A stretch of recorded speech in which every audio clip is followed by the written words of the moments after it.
A pregnant woman suddenly doubled over in excruciating pain. She hurriedly lay down on the floor, positioning herself. With a final scream, the baby was born. The woman took a small knife and cut the umbilical cord, then kicked the infant aside. This was her 5th child. Not wanting to raise another, she tossed the baby into a pile of garbage. The infant's cries soon attracted passers-by who discovered the abandoned child. The woman was eventually sentenced to death by hanging for child abandonment, while the baby was sent to a nearby orphanage. Upon the newcomer's arrival, a boy at the orphanage extended his finger, simply wanting to touch him. Suddenly, the infant gripped the boy's finger tightly, pulling it to his nose and frantically inhaling its scent. Terrified, the boy prepared to smother the baby with a pillow, but was stopped just in time by the orphanage director. Little did she know that this infant would grow to become a demon who would strike fear into the hearts of all. By age 5, Mark discovered he could use his extraordinarily sensitive sense of smell to dodge apples thrown at him. When he turned 13, the director sold him to a tannery to fund the orphanage. Life there was extremely harsh. The average worker's life expectancy was only 5 years,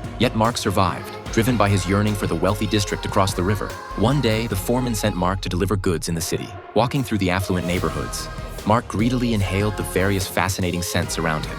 Outside a perfume shop, he became entranced, unable to move. Just then, a unique fragrance captivated him completely. Mark hurriedly followed it to its source, a young girl's natural scent. Without hesitation, he pressed against her back, inhaling deeply. The terrified girl screamed loudly. To avoid exposure, Mark clamped his hand over her mouth with such force that he accidentally suffocated her. As her life ebbed away, the fragrance on her body gradually dissipated. Back at the tannery, Mark lay awake all night. He desperately wanted to learn how to preserve scents. On his next delivery, he visited a perfumer's home and began mixing essential oils haphazardly. The perfumer flew into a rage upon discovering Mark and threw him out. But when he smelled the creation Mark had left behind, he was instantly transported to a paradise of birdsong and flowers. The next day, the old perfumer spent a fortune to purchase Mark. From then on, Mark helped him create perfumes, making the old man wealthy, while the perfumer taught Mark how to preserve floral scents, using a distillation apparatus to extract essential oils from roses. To the perfumer's horror, Mark tried to place a dead cat into the distillation device. When nothing was extracted,